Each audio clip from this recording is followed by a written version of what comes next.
Welcome to Bedtime True Crime, the YouTube channel that takes you on a haunting exploration of the world of true crime, serial killers, and unsolved mysteries.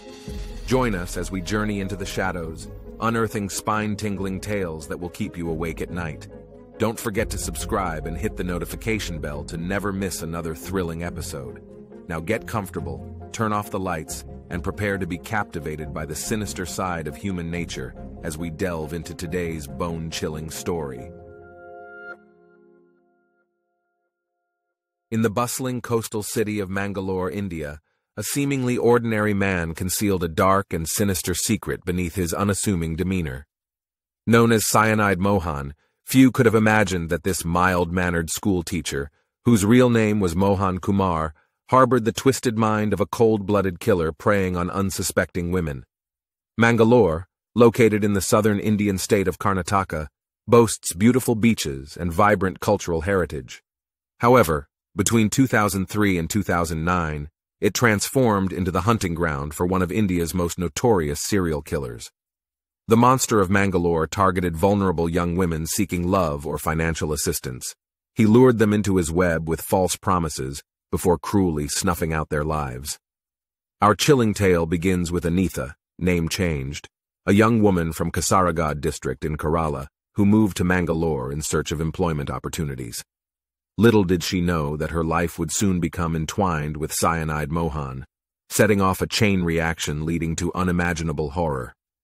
As we delve deeper into this harrowing account, prepare to be gripped by suspense as we examine each calculated step taken by Cyanide Mohan to ensnare his victims and carry out his gruesome crimes undetected for so long.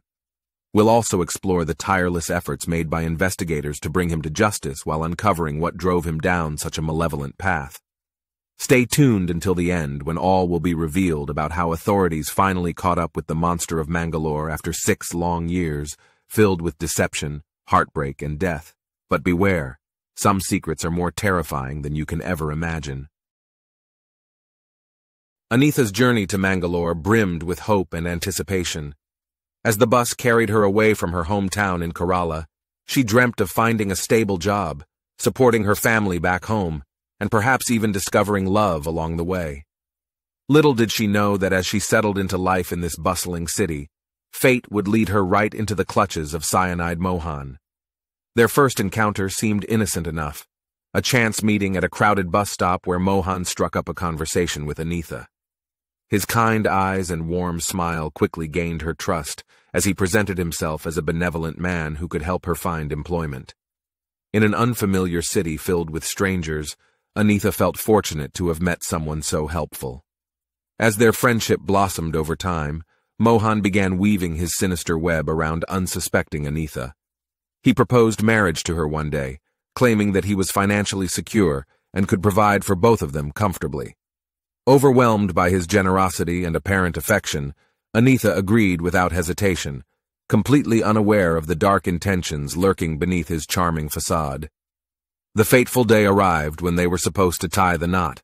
However, instead of taking her to a wedding ceremony as promised, Mohan led Anitha down a twisted path towards tragedy. The unsuspecting bride-to-be followed him blindly through winding streets until they reached an isolated spot near Mysore, each step bringing her closer to doom. It was there amidst the desolate landscape that Mohan revealed his true intentions. There would be no wedding.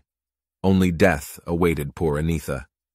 With cold precision, he forced cyanide capsules down her throat before callously leaving her lifeless body behind, thus earning him the chilling nickname Cyanide Mohan. This heart-wrenching incident marked just the beginning of Cyanide Mohan's reign of terror as he continued preying on vulnerable women across Karnataka state, always using similar tactics to lure them into his deadly trap. Each victim shared striking similarities: young women from impoverished backgrounds seeking better opportunities or companionship in Mangalore, their innocence and dreams making them easy targets for the Monster of Mangalore. As Anitha's story unfolds, questions begin to arise. How did Mohan choose his victims? What drove him to commit such horrifying acts? And most importantly, would he continue evading capture as more innocent lives were snuffed out by his twisted desires? The answers lie ahead in this chilling tale of deception, heartbreak, and death. As Cyanide Mohan's killing spree continued, he honed his modus operandi to avoid detection. He would approach women in crowded public places like bus stops or train stations, engaging them in conversation and offering assistance with finding jobs or even proposing marriage. His seemingly kind demeanor and gentle voice allowed him to gain their trust quickly. Once he had established a connection with his victims, Mohan would cunningly convince them that they needed to perform certain rituals before proceeding with the job offer or wedding plans. These rituals often involved visiting temples in remote locations, providing the perfect setting for his sinister deeds. In one particularly chilling case, Mohan targeted Sunanda, name changed, another young woman seeking employment opportunities in Mangalore. After gaining her confidence through promises of a well-paying job, he convinced her to accompany him on a trip out of town under the guise of completing necessary paperwork. As they traveled together by bus along winding roads and unfamiliar landscapes, Sunanda felt increasingly uneasy about her situation, but was too afraid to confront Mohan directly. The unsettling silence between them only amplified her growing sense of dread as they reached an isolated temple near Hassan district. Mohan led Sunanda inside the dimly lit temple, where he instructed her to remove all her jewelry and valuables as part of a purification ritual. Oblivious to his true intentions, she complied without question, each piece removed bringing her closer to doom. With no witnesses around and having already separated Sunanda from her belongings, Cyanide Mohan forced cyanide capsules into her mouth, just like he did with Anitha. As life slipped away from yet another victim beneath the cold stone floor of the temple, Mohan callously collected her valuables and left the scene unchallenged, disappearing into shadows like a phantom menace. This pattern repeated itself over several years as more unsuspecting women fell prey to the Monster of Mangalore's cruel deception, each time leaving behind devastated families who were left grappling with unanswered questions about what happened to their loved ones, unaware that their fates were sealed at the hands of a cold-blooded killer, hiding in plain sight. As unease and fear spread throughout Mangalore and its surrounding areas, Cyanide Mohan's growing list of victims left the community reeling. Young women disappeared without a trace, leaving their families desperate for answers. Local authorities found themselves baffled by these mysterious vanishings, unable to find any leads or connections between them. In one particularly chilling case, Mohan targeted Shailaja, name changed, who had recently arrived in Mangalore with dreams of finding employment opportunities. Like his previous victims, he approached her under the guise of a helpful stranger, offering an enticing job opportunity that seemed too good to be true. Mohan persuaded Shailaja to accompany him on a journey to Madikeri, claiming they would meet an employer eager to provide her with a lucrative position. To maintain this elaborate ruse, he meticulously purchased bus tickets and booked hotel reservations for both of them. Upon arriving in Madikeri, they checked into separate rooms at a modest hotel nestled among lush greenery, an unsuspecting setting for tragedy. Mohan instructed Shailaja to wait patiently in her room while he supposedly met with her new employer to finalize arrangements. Little did she know what fate awaited her behind closed doors. As darkness enveloped Madikeri like a shroud, Mohan returned not bearing news about career prospects, but carrying cyanide capsules instead, sealing yet another victim's fate within his web of deceit.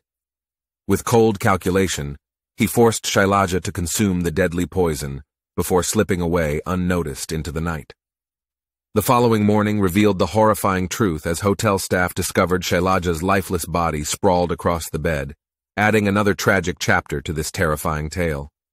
Despite mounting evidence suggesting a serial killer prowling Karnataka state, investigators still struggled to identify concrete links connecting these seemingly random acts of violence against young women. With each passing day and more lives claimed by the Monster of Mangalore, fear gripped the communities across the region, leaving them to wonder who would be next and whether they could ever feel safe again. The terror continued to grip Mangalore as Cyanide Mohan's sinister pattern of deceit and manipulation claimed more victims. Each time, he would prey on vulnerable women seeking better lives in the city, offering them a glimmer of hope before cruelly snatching it away. In one such case, Geetha, name changed, who had recently moved to the city with dreams of starting her own business, became his target. As she waited at a bus stop filled with anticipation for new opportunities, Mohan approached her like a wolf in sheep's clothing. He struck up a conversation about potential job prospects that could help fund her entrepreneurial aspirations while skillfully concealing his true intentions. Over time, Geetha found herself drawn into Mohan's web of lies as he posed as an experienced businessman willing to invest in her venture. His calculated charm eventually led him to convince her to accompany him on a trip out of town where they would finalize their partnership agreement. Little did she know this journey was nothing more than another ruse designed to lure yet another victim into his lethal trap. As they traveled together through the lush countryside towards Chikmagalur district, Geetha couldn't shake off an uneasy feeling that something was amiss, but chose not to question Mohan directly. Upon reaching their destination, an isolated temple surrounded by dense forest, Mohan instructed Geetha to perform purification rituals similar to those carried out with his previous victims. Unaware of the impending danger she faced, Geetha followed his instructions without question, each step bringing her closer to doom. With every ritual completed within the eerie confines of the temple grounds, Cyanide Mohan saw his opportunity and pounced like a predator seizing its prey. In cold blood, he forced cyanide capsules down her throat as life drained from Geetha's body amidst whispered prayers and fading sunlight. Callously making off with her valuables, he left behind yet another devastated family searching for answers. Despite numerous cases bearing striking similarities across Karnataka state over several years, authorities were still unable to piece together enough evidence or leads that could bring them closer to identifying the Monster of Mangalore. As fear and uncertainty continued to plague the region, it seemed as though Cyanide Mohan might continue evading capture indefinitely, until fate intervened and set investigators on a path towards finally unmasking this ruthless killer. The investigation took a dramatic turn when Cyanide Mohan made a fatal error. In September 2009, he targeted his final victim, a young woman named Sumya, name changed.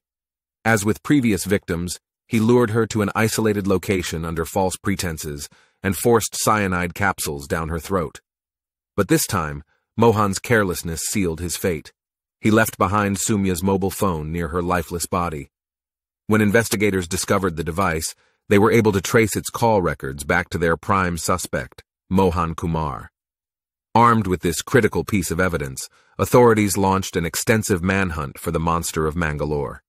They painstakingly pieced together information from various sources including witness accounts, CCTV footage from bus stations where Mohan was seen interacting with some of his victims, and hotel registries linking him to several crime scenes. As more details emerged about Mohan's movements and modus operandi during these crimes, it became increasingly clear that they were dealing with a highly calculated and manipulative individual who had managed to evade capture for years by exploiting the trust and vulnerability of unsuspecting targets. Forensic experts played a pivotal role in building the case against Cyanide Mohan. By meticulously analyzing samples taken from multiple crime scenes across Karnataka state, they established definitive links between each incident, proving beyond doubt that all these seemingly random acts of violence shared one common perpetrator. To further solidify their case against Mohan, toxicology reports confirmed the presence of cyanide in each victim's system, providing irrefutable proof that they had indeed been poisoned as part of his twisted scheme. This damning evidence painted a chilling picture of just how cold-blooded and ruthless the Monster of Mangalore truly was. In their pursuit for justice, investigators relentlessly followed every lead available while keeping certain key findings hidden until the opportune moment, ensuring maximum impact on both public and legal fronts. With each new revelation, the noose tightened around Cyanide Mohan's neck as his dark secrets finally began to unravel in a crescendo of truth and horror. The heart-rending stories of Cyanide Mohan's victims exposed the profound impact his crimes had on their families and communities. As word of each disappearance or death spread, an overwhelming sense of dread enveloped those left behind, grappling with the loss of their loved ones at the hands of such a merciless killer. Anitha's family was torn apart by her untimely demise.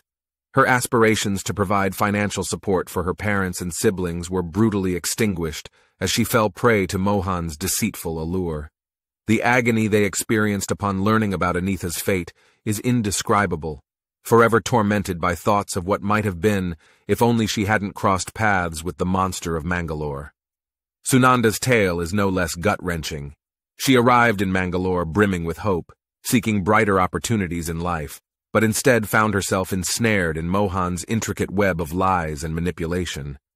Her family grieves not just for Sunanda, but also for the potential future that was ripped away from them when she became yet another name on Cyanide Mohan's macabre list. The survivors who narrowly escaped Mohan's clutches bear emotional scars that may never fully heal. They are haunted by memories of their harrowing encounters with this cold-blooded predator, ceaselessly questioning how they could have succumbed to his spell so easily and pondering why they were spared while others met such horrifying fates. These chilling accounts serve as a stark reminder that evil can hide beneath even the most unassuming exteriors, wreaking devastation and anguish in its wake. The lives lost at the hands of Cyanide Mohan will remain eternally etched into memory, along with the distress endured by those left behind, as they grapple with an incomprehensible tragedy inflicted upon them by a man once perceived as harmless and ordinary. In this part, we delve deeper into the stories of these victims and their families, uncovering the true extent of their suffering. We also explore how some managed to escape Mohan's clutches, offering a glimmer of hope amidst the darkness. As we navigate through these harrowing accounts, prepare for an emotional journey that will leave you questioning just how well you truly know those around you. Because sometimes, even the most seemingly ordinary individuals can harbor the darkest secrets within. Mohan Kumar, born in 1963, appeared to be an ordinary man leading a seemingly unremarkable life. He worked as a school teacher and later as an insurance agent, roles that enabled him to blend seamlessly into society without arousing suspicion. Yet beneath this mundane exterior lay the twisted mind of a serial killer, fueled by dark desires and sinister motivations. As investigators delved deeper into his background, they unearthed early warning signs pointing towards an individual capable of committing such heinous acts. Mohan had been married twice before embarking on his killing spree. However, both marriages ended in divorce due to allegations of domestic violence and cruelty. This pattern of abusive behavior hinted at a deeply disturbed personality, with little regard for the well-being or feelings of others, a foreshadowing of the monstrous deeds he would later commit. Further investigation revealed Mohan's manipulative nature during his time working as an insurance agent. He faced multiple charges related to theft and cheating traits that would become hallmarks of his murderous endeavors. These incidents demonstrated his willingness to deceive those around him for personal gain, while skillfully concealing his true intentions. The psychological profile developed by experts suggested that Cyanide Mohan exhibited characteristics commonly associated with psychopathy: superficial charm, lack of empathy, grandiose sense of self-worth, pathological lying, cunning manipulation, impulsivity, irresponsibility, and failure to accept responsibility for one's actions. The chilling question remained: what could have triggered this descent into malevolence? It may never be fully understood what drove Cyanide Mohan down this wicked path, or how he managed to conceal his true nature from those closest to him for so long. But there is no denying that behind the facade of normalcy lurked a ruthless predator responsible for unimaginable suffering across Karnataka state. And it was only a matter of time before the horrifying truth came crashing down upon him like an avalanche, revealing the monstrous figure hiding in plain sight. The manhunt for Cyanide Mohan reached a fever pitch as investigators painstakingly pieced together every scrap of evidence they could find.